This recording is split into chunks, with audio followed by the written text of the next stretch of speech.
Hey friends, it's Shauna from withlovefromvinyl.etsy.com. I am finishing up this tumbler, getting ready to put the water slide on, and I figured hop on and tape it. This is one of the larger water slides that I offer, so I figured it might be good for you guys to get a visual of how we do that. So at this point in your tumbler making process, you've already done all of the prep for the cup. You've put on your glitter, you've put 2 coats of epoxy, you've taped off, you've sanded. There are videos on probably almost every one of those steps. So we're just going to start from applying the water slide decal. Start with, sorry, I was trying to double check to make sure it's somewhat in the frame. Start with putting the water slide into room temperature water, and that is going to help get the decal released from the backing that it's currently on. These are, I don't have this one listed yet, but they are available at withlovefromvinyl.etsy.com if you want to purchase them. The ones I offer are laser printed and ready to go when you receive them. You don't have to do any sealing. So in that aspect, they're super easy to work with. I have never worked with inkjet. You can so do them with an inkjet printer if you want to print your own.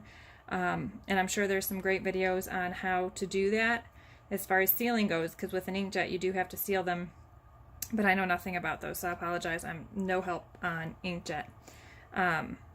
So as that is sitting in the water, we are going to wet the cup in the area that we want to put the water slide decal on. I get a lot of questions as to where I get the rubber squeegee from, and I'll link that either in the subject or the comments, depending on where it's posted. So you'll be able to find a link to the squeegee if you want to purchase that. You don't need the squeegee in order to do this. You can totally do it. And you'll probably see me go back and forth using the squeegee and just a wet paper towel. But if you do want the squeegee, I will post, I'm sorry if I hit you guys. I'll post that in the link. So you can see right now the backing is released from the water slide. So you want to go ahead and place it on the cup where you're going to want it. Now, like I said, this is going to be a little bit more tedious because it's a larger decal, so you're working through the curve. As you have it where you want it, start pulling the backing out from from behind the water slide.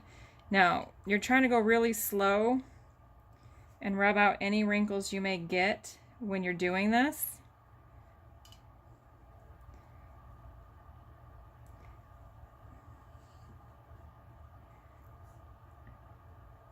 Now this is one of the more difficult water slides I have to work with. I ain't even gonna lie. That's part of the reason I haven't listed them on Etsy yet, because this area in here is tough. I've gone through a few just wasting them, trying to get all of the wrinkles out of that section right in the middle where it hits that curve. So I'm a little leery about posting this design on Etsy because it is a little bit more challenging to work with. You can see I got that air bubble right in the middle. And it takes, you want to be gentle with it because you don't want to end up rubbing it so much it takes the image off, but you don't want to end up leaving behind wrinkles and air bubbles. So I get a little bit nervous with the little bit more challenging ones because I don't want someone to be disappointed with something they purchase. But in case you're wondering why you don't see this one on Etsy just yet, I'm still working up the courage to list it because it can be a little booger to place. The longer you keep it wet, the more time you're going to have to work with it.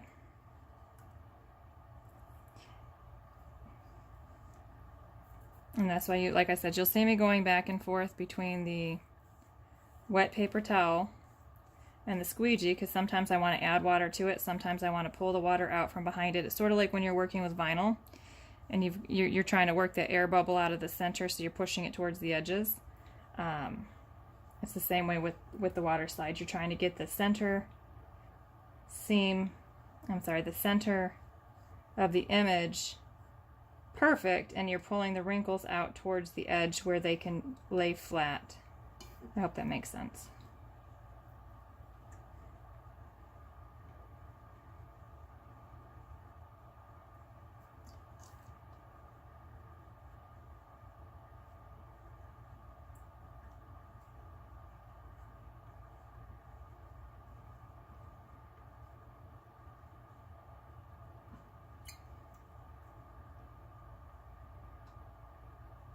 Okay.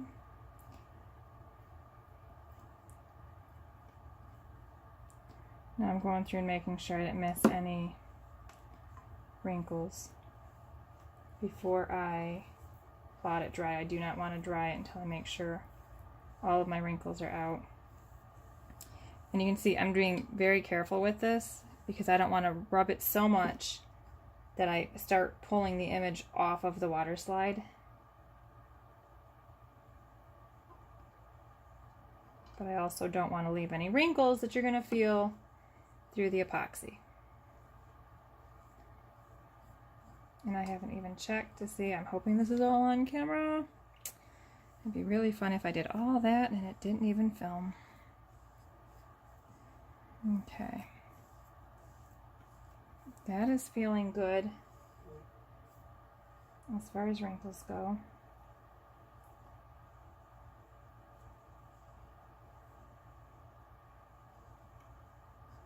Okay, I don't feel any. Check the edges. You want a good seal around the edges.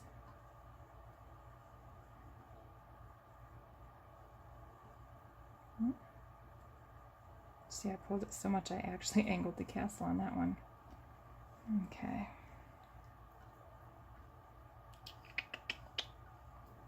Okay, that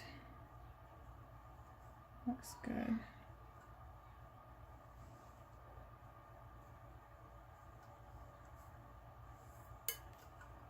Okay.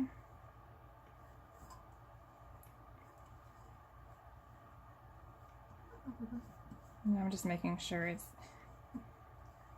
even Steven.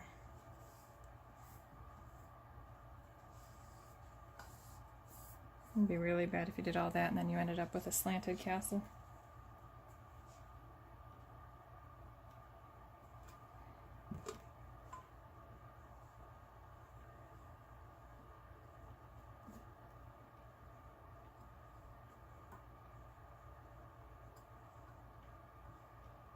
Okay.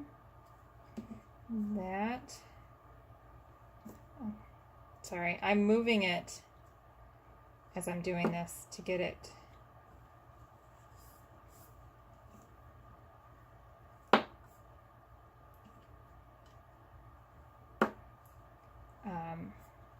it was angled up a little bit, so I was maneuvering it to get it to be flat when I look at it. And in doing that, I introduced some wrinkles that I was pulling out, but that is it.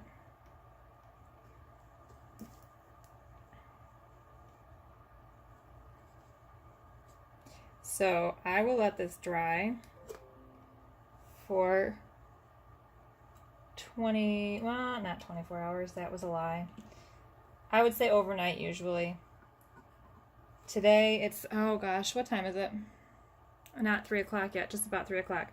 So I'll let this dry till this evening. I'll probably add my next layer of epoxy and finish it up probably about 9 o'clock tonight or so. I'll check it first to make sure it's completely dry before I do add that next layer of epoxy. But that's it. Let me know if you have any questions. Thanks so much for watching, guys.